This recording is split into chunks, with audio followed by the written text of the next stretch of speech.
11 tutatembea hapo na vitabu vingine kadri Mungu atakavyo tuwezesha. Karibu sana kwa ufafanuzi. Ndio. Karibu tupate ufafanuzi wa neno. Sawa. Basi nikushukuru, kabla ya yote nishukuru hata wale ambao wanatufuatilia kwa njia ya mtandao kwenye TikTok. Tuna channel inayoandikwa Naomi Gideon TV, kiandika hapo au unaandika Mwinjilisti Naomi Gideon TV. Kwenye YouTube hivyo unatupata Mwinjilisti Naomi Gideon TV. Niseme kwamba Mungu wa mbinguni awabariki, na pia kwenye Instagram tumefungua, unaandika Mwinjilisti Naomi Gideon TV unatupata. Kuna mafundisho ambayo tunayatuma mahali pale kwa wale wanaotufuatilia. Mungu awakumbuke, awabariki. Ukifika mahali hapo basi onyesha ushirikiano.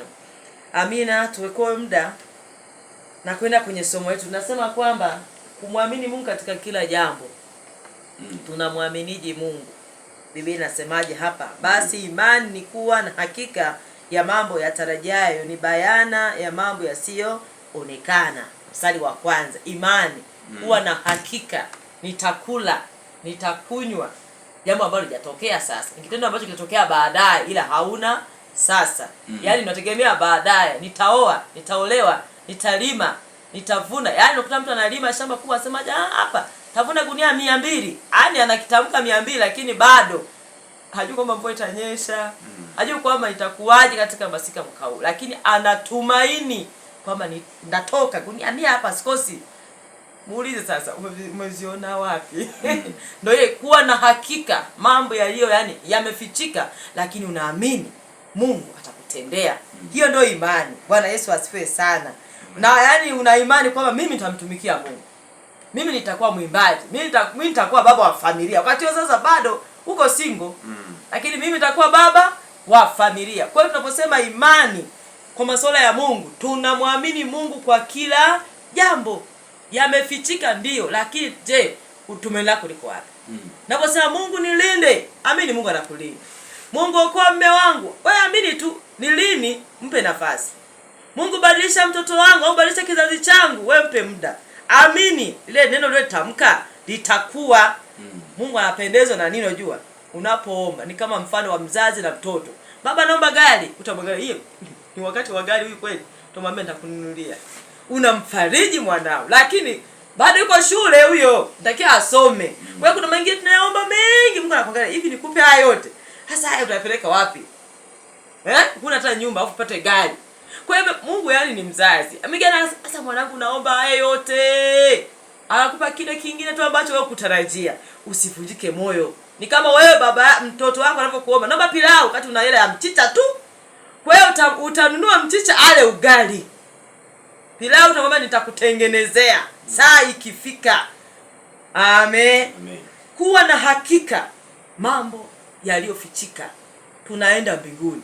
Tunaamini nitashinda dhambi. Nitafikia ile neema ambayo alifikia kina Musa, kina Elia.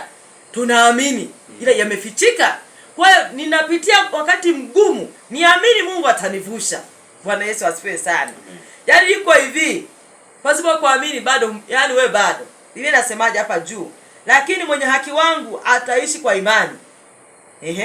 Naye akisita, roho yangu haina furaha naye. Yaani utakapokuwa na mashaka, kwa mfano mume na mke, hivi kweli huyu ni baba kweli? Mbona kama hajatambui? Akiyasikia hayo, unasema kumbe bado. Bwana Yesu asifiwe sana. Yaani tuwe na uhakika kwamba sasa ni mama na mimi ni baba. Kwa hao watu wana uhakika wa kuyasogesha maisha. Bwana Yesu asifiwe sana. Kwa hiyo tunapokuwa tunasita, Mungu hapendezwi katika hilo. Nimeomba wokovu. Uwe na uhakika Mungu atakuokoa. Hata kama siku zitapita, mpe muda. Tunapolima hatuvuni wiki hiyo hiyo au siku hiyo hiyo. Tunampa Mungu muda yaote, yafanyeje, wapalilie, weke mbolea, dawa. Baadaye ndio unasema ameanza kukomaa. Sasa tumpe Mungu muda huo uwanja.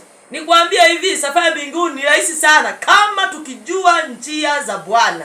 Hakuna kitu kingine. Umeomba nyumba, umeomba mke, Mungu anakutengenezea, sio tu kutengeneza babati hadi huyu hapa. Utaenda na maji. Kila kitu anakutengenezea. Sio vya elea vimefanyaje? Vimeundwa. Unataka upate familia njema, magoti. Mungu niandalie mke mwema. Baba nisaidie. Ni nani kati ya hao 500 sasa? Ni nani uliyekusudia hao wa kwangu? Mungu anakuandalia sasa. Anakuandalia mpaka unampata. Bwana Yesu asifiwe sana. tuwe na uhakika na kile ambacho tunakiomba. Ninakifafanulia hapo katika hilo. Kwa hiyo wewe unaomba uzima, unaomba kitu kwa Bwana, nikutoe wasiwasi kabisa, Bwana anajibu, ila mpe muda. Usipokee mapooza. Ukiangua maembe baada ya komaa, nadhani utakula yaliyo machungu. Haya, tarudi kwa baadaye kidogo, tuangalie Isaya 55. Anasema, imba wewe uliyetasa, wewe usiyezaa, paza sauti yako kwa kuimba, piga kelele wewe usiyekuwa na utungu, maana watoto wako walioachwa ni wengi kuliko watoto wake yeye aliyeolewa, asema Bwana. Panueni mahema pa hema yako, na uyatandaze mapazia ya maskani yako. Usiwakataze, ongeza urefu wa kamba zako, vikaze vigingi vya hema yako. Mungu anamtia moyo mtu anayepitia nyakati mgumu, kwamba sasa mimi sijabahatika hiki. Niwaambie tusijikwae kwa ajili ya vitu. Mungu angesema wote tuwe maaskofu, nani basi angefagia hilo kanisa? Unajua neema inatofautiana. Nimepata watoto 2, 10, neema ya Bwana. Mwingine ana 2 tu, mwingine ana 1 tu basi, mwingine hana. Wewe takasa moyo wako. Alafu ona Mungu anakupenda. Ona Mungu yuko karibu na wewe. Ona rehema za Mungu, ona msaada wa Mungu. Usemi basi tu anakuambiaje hapa? Mungu anakunyata watoto wa kiroho. Tawalea. Watakuita mama, watakuita baba. Yaani iko hivi. Jamani, muhogo, viazi, sijui mandazi, vyote ni vyakula. Ila laza tu. Bwana Yesu asifiwe sana. Tumshinde ile adui wa ndani. Kwa unaona hiki huna sasa wote tukiwa na gari. Nani basi au abiria? Kwa hiyo vingi tunavipata kwa neema. Mwingine anapata makubwa zaidi, mwingine anapata kidogo. Hebu tumtukuze Mungu kwa yale ambayo anatukirimia. Wote tuwe walimu. Basi naye awe mwanafunzi wa kusema lazima tokee mwingine. Bwana Yesu asifiwe sana. Kwa hiyo nikutie nguvu wewe ambao unasema mimi hapa hapana. Wengine wamejenga majumba, wengine mpaka wanakufa hawajawahi kufanikiwa kujenga. Lakini isiyo hukumu kwamba eti mimi sitaenda mbinguni. Nikutoe mashaka. Simama, tengeneza maisha yako. Bwana bado anakupenda. Amen. Anasemaje hapa? 4, usiogope maana hutatayarika, wala usifadhaike maana hutaaibishwa, kwa kuwa utaisahau aibu ya ujana wako. Mungu anatutia nguvu. Usiogope. Usifadhaike maana Mungu atakusaulisha ile aibu uliyopitia. Ni swala la wakati. Tungekuwa tunazaliwa hapa na tunaongea hapa. Ndugu yangu, ungekuwa vitu. Mungu anatupa nafasi. Unasema kanageuka sasa hivi, kanaona unakafanyia hivi. Ni hatua. Kwa hiyo unapoona hiki hatua hii sijaifikia, wewe mtu wa Mungu unanisikiliza sasa hivi, jua Mungu anakuandalia mbele yako. Na mengine utayashuhudia tu kwa jirani, hutayapata. Lakini jifundisha moyo wako kuambia asante hata kwa haya ambayo umenikirimia. Uwe na moyo wa shukrani. Bwana Yesu asifiwe sana. Anasema usiogope maana utaisahau aibu uliyopitia. Hivyo kwa miaka 10 iliyopita hukuwa hivi. Ndivyo ilivyo. Unaenda una improve. Unaenda una hatua nyingine. Unaanza maisha duni kabisa. Kiasi kwamba sijui leo nakula nini, lakini siku inakuja unatapanya. Sijakuagiza nataka paja la kuku. Yaani umetuna. Na sijasema nataka paja. Nini? Uko vizuri mfukoni. Lakini wakati fulani ulikuwa una uwezo tu kumkaribia mantilie. Unamwanzia wapi? Kwa hiyo Mungu atafuta aibu ya magonjwa, aibu ya pachika, aibu ya nini. Wewe simama. Mungu atakupa ukurasa mpya. Yaani mimi napenda sana habari za Bwana. Yaani unavyoniwazia sivyo Mungu anavyoniwazia. Mawazo yake kwetu kwa wanadamu ni mazuri. Hata kama utauma miaka 2-3, jua tu utainuka. Wewe kama nani Daudi anasema sitakufa bali nitaishi, nitayasimulia matendo makuu ya Bwana. Unanena nini kutwa nzima? Unawaza nini ndani ya moyo wako? Ukisema nitakufa wewe utaenda. Sema nitainuka. Bwana Yesu asifiwe sana. Usijitamkia kushindwa. Kweli utashindwa. Hata usema mimi sitasoma. Kweli hautasoma. Ila yule anasema nitavuka. Ataingia la 5, ataingia la 7, ataingia form 1. Utajikuta mpaka chuo kikuu anaenda, anajitamkia kufaulu. Tusijitamkie kuferi kila siku. Sasa wewe utakuwa mwanafunzi wa aje? Mwalimu anakuambia utaweza, sema mimi sitaweza. Wachungaji wanahubiri. Hebu tuyabebe yale maneno na tuyafanyie kazi. Amina. Amen. Uliko tumaini mbele yako. Anasema utaisahau aibu ya ujana wako pia na mashutumu ya ujane. Mungu anatutia nguvu sana. Tuamke tu, tuzidi kusonga mbele. Bwana Yesu asifiwe sana. Ujane wako hautakumbuka tena, kwa sababu Mungu wako ni mume wako. Bwana majeshi ndilo jina lake. Mtakatifu wa Israeli ndiye mkombozi. Hapa anajifunua Mungu alivyo mkuu, kwamba ni Mungu wa Israeli. Unaposikia Mungu wa Israeli, ni Mungu wa mbinguni. Kwamba atakutetea, atakutia nguvu, atakuwezesha. Hata kama baba ameondoka, wewe ruhusu tu amani ya Kristo. Niwaambie iko hivi, wengine muda umefika, mwingine baadaye utakufika. Tuko safarini. Sasa mtu anakimbia ile kuzuka nini? Ule ni kiwanja. Kuna mwingine anachoka, kuna mwingine yuko mbali wa kwanza. Ndivyo maisha ya rohoni yalivyo. Hata baba akatangulia au mama akatangulia, wewe mgani usife moyo. Jitie nguvu leo watoto. Waeleze njia za Bwana, waongoze katika mapenzi ya Mungu. Bwana Yesu asifiwe sana. Hapa anajifunua Mungu wa Israeli, na maana ni mkombozi, ni mtetezi, ni Mungu anayetusaidia. Amen. Amen. Amina. Yeye ataitwa Mungu wa dunia yote, maana Bwana amekuita kama mke aliyeachwa na kuhuzunishwa rohoni, kama mke wakati wa ujana, wakati wa ujana. Anasema hivi, kwa ghadhabu ifurikayo nalikuacha. Na maana pale zile changamoto ambazo zilipita mbele yako, kwa jinsi ambavyo unapitia machungu, kwa jinsi ambavyo unapitia maumivu. Sasa sikiliza hapo mstari wa 11, anasema ewe uliyeteswa, uliyerushwa na tufani, usiyetulizwa, tazama nitakuwekea mawe yako kwa rangi nzuri, nitaweka misingi yako kwa yakuti simawi, nami nitaifanya minara yako ya hakiki nyekundu, na malango yako arimasi. Hapa anasema atakujenga, atakusaidia, atakupigania. 13 nasemaje? Na watoto wako watafundishwa na Bwana. Hapa sasa utakapovumilia, utajikuta hata kama baba kaondoka, Mungu atalea watoto.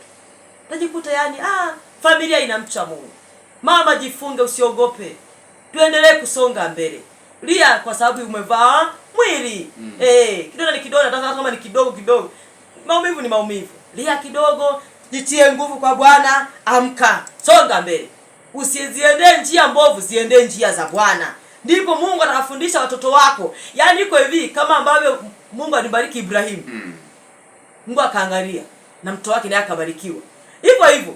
Yaani baraka zingine utasababisha wewe mzazi ende mpaka kwa vitukuu. Ila sasa usipokaa sawa utaachilia laana. Maana mkondo wa maji unafuata nini? Maji. Mtoto wa nyoka ni nyoka pia. Sawa, mbuzi ni mbuzi. Utamgeuza mbuzi akawa ng'ombe. Kwa hiyo utakapoishi maisha matakatifu, taachilia kwenye uzao wangu. Kama ni mchungaji, na watu wangu utabeba hiyo neema ya uchungaji. Kama ni mwimbaji, hivyo neema uimbaji itakuwepo juu yao. Yaani mtajikuta mpo ndani ya utumishi kama ambavyo aliahidi Ibrahimu.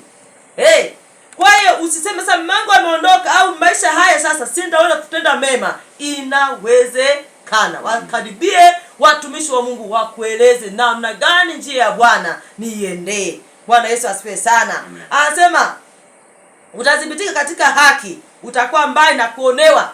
Anajifunua, utadhibitika katika haki. Utakapookoka unaanza maisha matakatifu. Ya kale yalikwisha pita, tazama ni mapya. Mapya kwa sababu gani? Nilikuwa nimevaa nguo chafu, sasa nimeoga. Ndio mapya yenyewe. Sio paka umeenda kununua. Nilikuwa mchafu kutoka shamba, sasa nimeoga. Najisikia mwili uko vizuri. Kwa hiyo yale matendo ya kwanza hutayarudia tena. Ulikuwa mlevi, utaacha. Ulikuwa mdanganyifu, utaacha udanganyifu, utatenda haki. Matendo yako ni ya kwako. Sio wewe niongezee wewe. Utafanya hayo. Bwana Yesu asifiwe sana.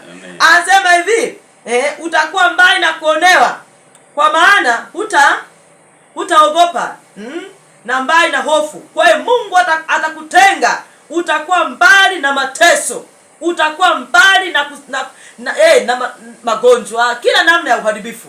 Mungu atakuatamia. Ni kama tu ambavyo wewe mwanao kabisa unaona mtu baki anakuja kumpiga. Hivi bado ukavumilia?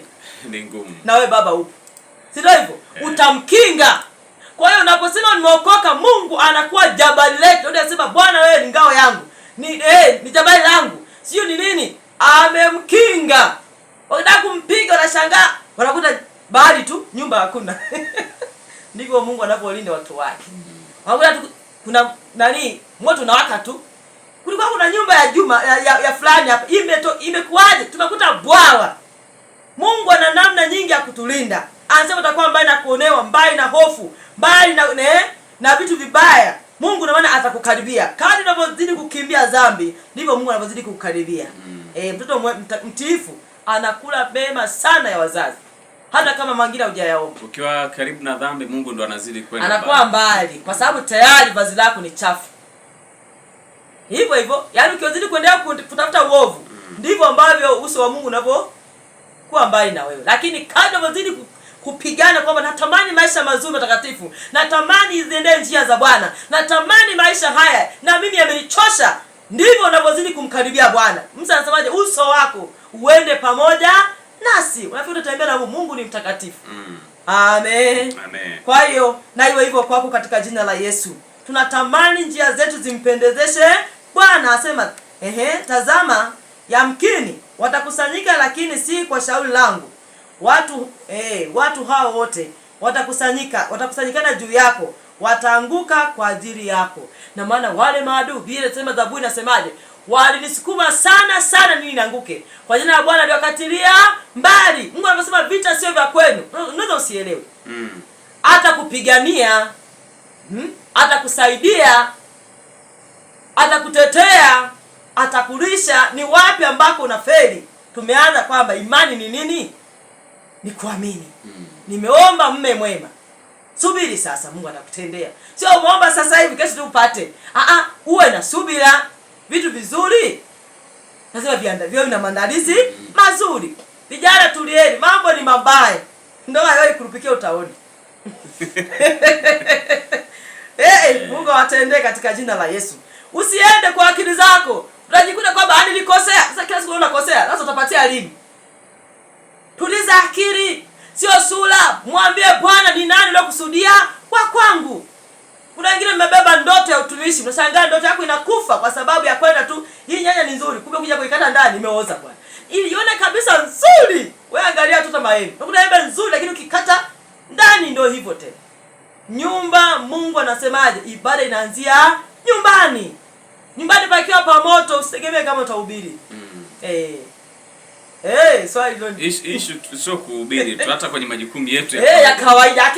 Akili zinayeuka. Yaani mpaka usini wajiuliza ana shida gani? Ana shida gani? Hebu tusaidie bwana. Vipi? Unakukalisha, tumcancel. Unamcancel nini sasa? Alichagua kibegi ambacho hakieleweki. Mungu atusaidie sana. Unataka kitu kizuri mpendwa, mwanangu kijana, kaa utulie. Ulianza vibaya, rudi miguuni kwa Bwana kama mwana mpotevu. Mwambie Mungu, nipe mwanzo mpya juu ya ndoa yangu. Nilianza niko sokoni, nilianza kilabuni, sasa nifanyeje? Usimkimbie, wewe vumilia sasa, ila lipa gharama. Ukimkimbia ufanya kosa. Utaelewa na wanaume wangapi? Kwa hiyo ulikosea, sasa nifanyeje? Kuna wale ambao walianza vibaya, sasa afanyeje kwenye ile ubaya ili uwe wema? Rudi kwa Bwana. Tengeneza, alafu pata nguvu za Mungu. Vumilia. Hiyo barabara ya Mola. Vumilia tu. Kama ni miaka 5, kama ni 10. Lipa gharama. Baadaye Mungu atawasaidia. Unajikuta baba anaokoka. Natembea lami wote. Na mtukuza Bwana. Kwa hiyo ndio nasema nyinyi ambao mjaingia ndani ya tukio kama hilo, tulia. Sione vile vimeundwa. Wanataka kucheka kwenye ndoa yako. Tulia. Lakini mfano kama huo wa ndoa. Inawezekana Mungu akakupa yule ambaye ulistahili. Je, hakutokuwa na mabonde milima? Una wafadhali. Unakuepo. Safiri wa ndege ni wa ndege tu. Utalinganisha na kabajaji. Watagombana, watapishana, lakini neema ya Mungu imewabeba. Tofauti na huyu sama ni mlevi. Niambie sasa. Wafadhali na huyu ni kazi. Anaweza kaja saa 10, anaweza kaja kesho yake, wiki. Bajaji ni bajaji. Magomvi ya mdau. Hayaishi. Ndio maana nakwambia kama bado tulia upate kitu sahihi ili msonge mbele. Yaani yale ni maisha, sio kama nikienda sokoni nikimaliza wiki moja tu basi. Ndio maana unakuta ndoa wiki mbili, mwezi, mwaka tayari. Kwa nini? Utulivu haupo. Mtumishi wa Mungu ukiongea tulia, Mungu ata ukiwa umemsogelea anakuandalia kile kilicho jema zaidi. Kwa mfano kwenye maisha, utafutaji. Mna mwingine amejaribu shamba halijamlipa, akahamia kwenye biashara labda ya kuuza nguo haijamlipa, anahamia labda kwenye duka haijamlipa, yaani anaanguka. Hayo yote ni kutafuta kila ambacho kipo. Hakuna watu ambao wameondoka duniani hawajajipata na walijaribu jitihada mbalimbali ili wafanikiwe kimaisha. Iko hivi. Kila mtu Mungu amemwandalia fursa yake. Sasa ukienda nje ya maelekezo yake, ndio kama hivyo sema, unajaribu duka linakuisha, unajaribu hiki linakuisha, unajaribu hiki.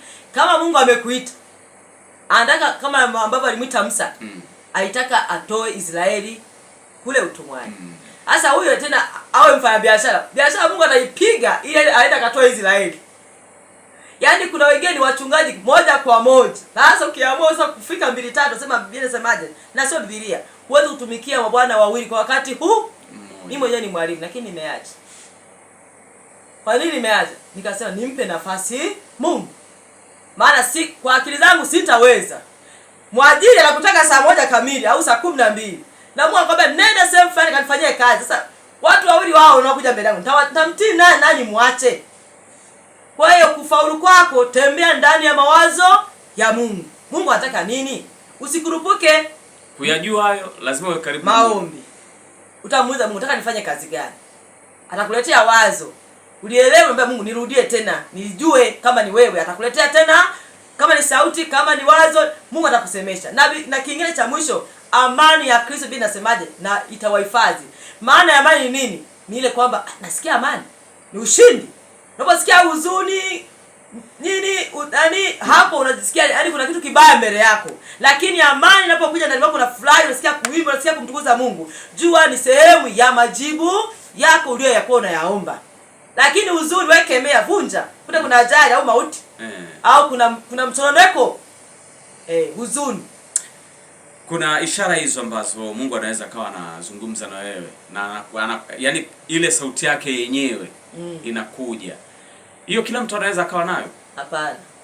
Ni kama ambavyo mtu hawezi, sio kila mtu anayefika form 5 au form 6. Hapo sasa yani una viwango. Ila kweli Mungu hana upendeleo. Nitoe tu ile wasiwasi. Ila sasa viwango vyako vikoje? Kwa mfano nitolee. Mimi nimeanza wokovu. Baadaye nikaenda, baadaye napenda tena tabia vya dhambi.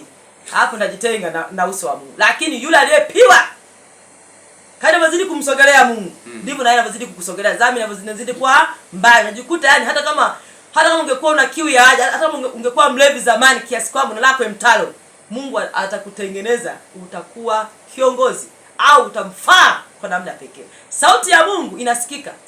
Ila sasa uwe makini. Maana yani kwanza uwe mtakatifu.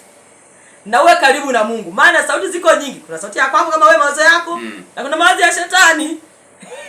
Na kuna sauti ya Mungu. Sasa uwe na neema ya kuipambanua huyu ni Bwana. Lakini kwa sasa ambao uko karibu ni rahisi sana. Unasikia Bwana, nisikia Bwana ananisemesha.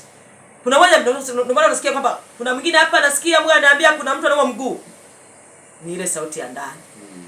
Kuna ishara, anaweza akaleta maumivu kwako kwenye mguu wako. Kudhibitisha kwamba ndani ya mkusanyiko huu kuna mtu anauma mguu. Au tumbo likauma, au sauti kabisa, au ishara. Sasa hapo sasa ni viwango. Sio kila mtu. Kwenye viwango kwa wale ambao wameokoka. Wote kwenye maisha vitu vyao vinaenda safi tu. Mpaka uendelee kuwa na utii.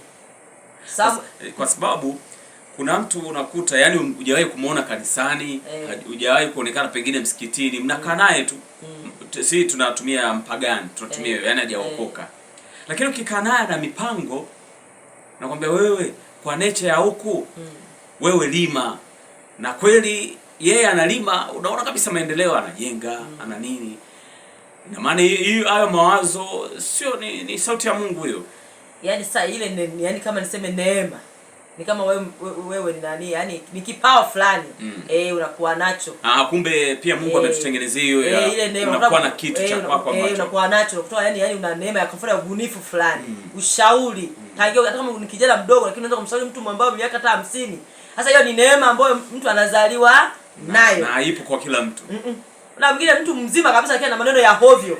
Haipo kwa kila mtu. Yaani inategemeana sasa. Hiyo tunasema hekima ya huko nje. Lakini kwa hekima ya kimungu, sauti au anaona wazi wazi. Lakini mwanzo ulisema mtumishi kwamba Mungu hawezi kukupa vyote. Yaani wewe unakuwa na matamanio ya kuwa na hiki kipo ambacho Mungu amekiandaa. Kwa point kama hii, wanadamu wote hatuwezi kuwa na kila kitu. Je, kuna haja ya kuvitaka vyote ikiwa tunajua kipo ambacho Mungu ameniandikia ama kila ambacho nataka nikipate? Kuna haja ya kuhangaika na vyote? Hapana. Ni kwa mfano mimi nihangaika sasa kununua ndege wakati sina uwezo wa nini? Yaani ninaposema kila mtu Mungu amemwandalia fursa yake, neema haifanani. Kwa mfano, kuna mwingine mwinjilisti tu hana walimu. Kuna mwingine sasa ni mwalimu tu. Kuna mwingine sasa ni muonaji tu. Ninaposema muonaji na maana anaona kama TV. Huyo sasa ni nabii. Huyo sasa mwalimu anafunua vitabu. Kwa mfano Mokaseke hapo ni mwalimu, anakupeleka pointi kwenda pointi nyingine. Kwa hiyo nikivitaka vyote kwangu, Mungu sasa ndio bali vidole hivyo vifanani. Sawa. Kingine kidogo sana, kingine kikubwa sana, kingine hiki na hiki kina kazi yake. Kwa hiyo kila mmoja yuko shambani mwa Bwana, lakini jua nafasi yako ni ipi, alafu iboreshe. Alafu tutakiene baraka. Mwalimu na yeye amtakie baraka mwinjilisti. Na hivyo hivyo. Kwa hiyo unajikuta kwa kila sehemu tunashtaka, lakini ukitaka vyote vije kwako, hata maisha tu. Ni kazi. Nikasemaje, wote tukiwa wa maaskofu, nani afute vumbi kanisani? Sasa tumevaa tai. Tunaelekea kulifunga neno. Niulize swali. Kuna watu tumeshuhudia. Yaani anapata mafanikio muda so mrefu Mungu anamuita kwa maana anafariki. Watu inakuja tafsiri kwamba fungu lake lilikuwa kwa kipindi hicho. Kuna kazi ambayo Mungu alimpa aifanye, ameimaliza, ndio maana ameondoka. Sasa kwenye haya maisha, kwa nini Mungu anamsubirisha mtu? Kwa mfano amefika miaka 60 ndo anapata mwanga wa mafanikio. Kidogo tu labda nitolee mfano, anashawishika kwenda labda kwenye machimbo. Miaka hiyo 60 anapata dua ama eneo lake linabainika lina madini. Kwa nini hayakubainika akiwa na miaka 10 na akiwa na miaka 20 ameanza kujipata akapata kaeneo? Kwa nini sibainike ije bainika na miaka 60 afu muda kidogo tu au miaka 70 anaondoka duniani? Iko hivi. Nimesema Mungu ni mzazi kwetu. Kama tukitembea katika dira ya Mungu, Mungu anakufichulia yaliyo sirini, yaliyofichika.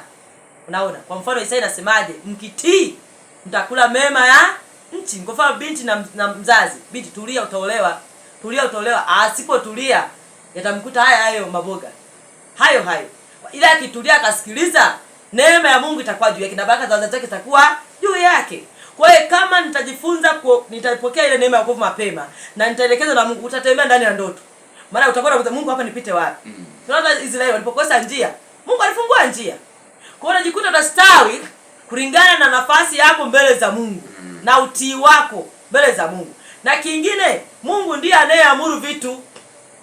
Kwa mfano mtu wa miaka 20 apewe mabilioni si mangapi, anayapeleka wapi? Atakuwa kichaa huyu. Kuna vingine hatuviwezi kuvimiliki kulingana tulivyo. Yamkini ukajivuna, akiweza ametembea mbele yako. Unasema mimi ndio na upako kabisa kuliko wote.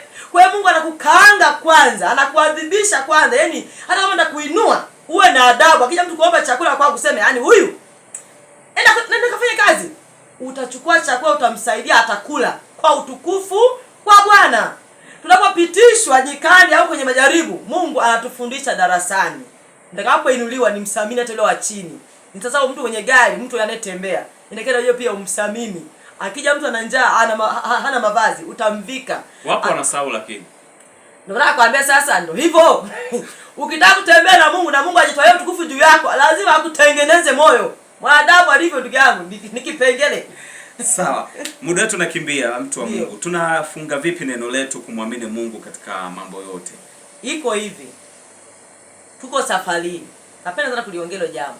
Tunaenda Kanani kama ambavyo ilikuwa wakati ule. Ndio maana ilikuwa na miaka 15, sasa hivi na 40, sasa hivi na 50. Ndivyo ile siku unaifikia.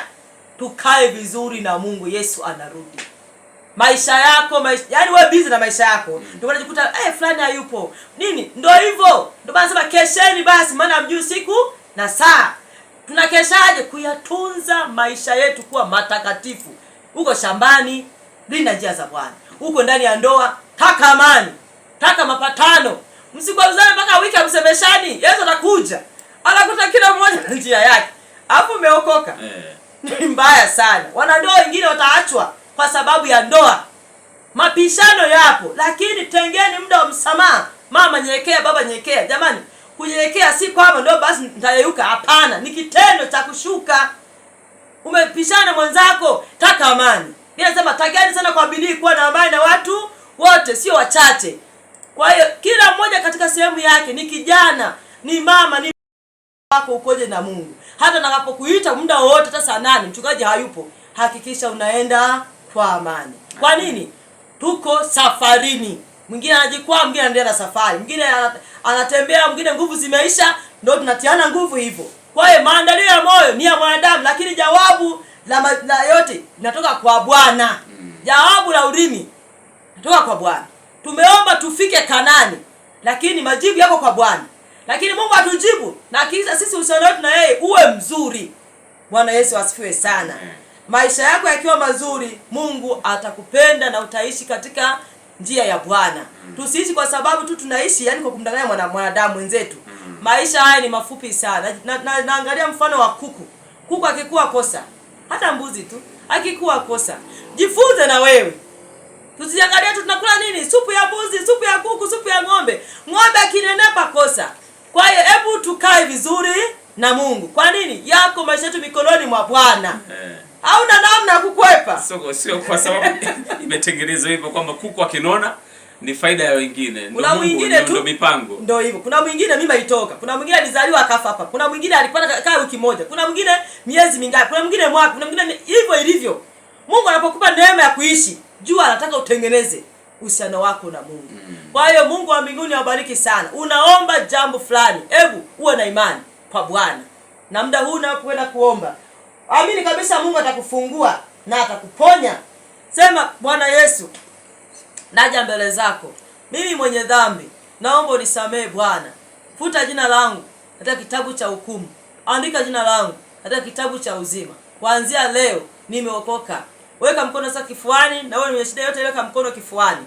Baba, katika jina la Yesu wa Nazareti hai, Mungu ketie mahali pa juu. Neno lako Baba nimelinena. Tuwe na hakika mbele zako. Unapendeza na moyo usio sita mbele zako Bwana. Tetea Baba kila aliyesikia neno lako na atakao anaangalia kwenye njia ya mtandao. Mungu kalikuza neno lako na kulistawisha kwa nguvu zako. Wanapopata kusikia wasikie na wapate kufunguliwa. Kwa mamlaka uliyonipa wewe Bwana, ninasimama kinyume na kila roho ya uharibifu juu ya afya zao. Kwa jina la Yesu, kwa damu ya mwana kondoo, walio mateka na kata nira zote na kata kamba zote. Kwa jina la Yesu na kwa damu ya mwana kondoo, ninaamuru uzima uingie kuanzia utozi mpaka chini ya nyayo zao. Nguvu za Mungu zikutembelee mahali ulipo. Bwana kuweke mbali na kuonewa, hakuweke mbali na magereza ya adui, hakuweke huru kwa jina la Yesu. Roho ya hofu na mashaka ikaondoke ndani mwako. Atirie neema ya kumtumaini kuanzia siku ya leo. Anza maisha ukurasa mpya, maisha mazuri matakatifu kwa utukufu wa Bwana.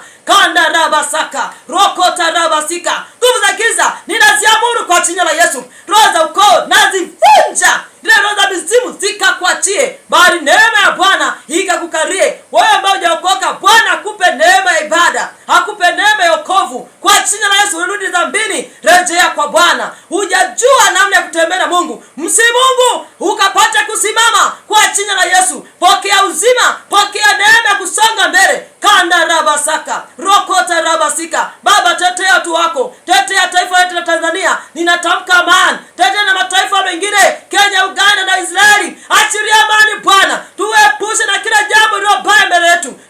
Tupe nguvu ya kuwa na amani, tupe nguvu ya kusimama. Tetea maaskofu, wachungaji, wapate kusimama kwa ajili ya wakati wao uliowapa, wapate kulea vizuri na watu wako wasonge tusonge mbele kwa ajili ya unyakuo kwa jina la Yesu Kristo hai. Baba nakushukuru, mimi nipungue, wewe uzidi ndani mwangu. Asante kwa namna ulivyonitetea na kunena neno hili, nami nalikabidhi mikononi mwako. Nilinde Bwana, yule mwadilifu asije akaninyakua akaja akaniharibu. Baba linda, tetea kwa jina la Yesu. Nilempa niliposhinda kufikia viwango vya umekusudia nifike. Mimi ni mwanadamu, wakati mwingine Bwana tunaponipa nafasi nitie nguvu, niifanye sawa sawa na mapenzi yako. Najikabidhi kwako katika jina la Yesu hai. Amen.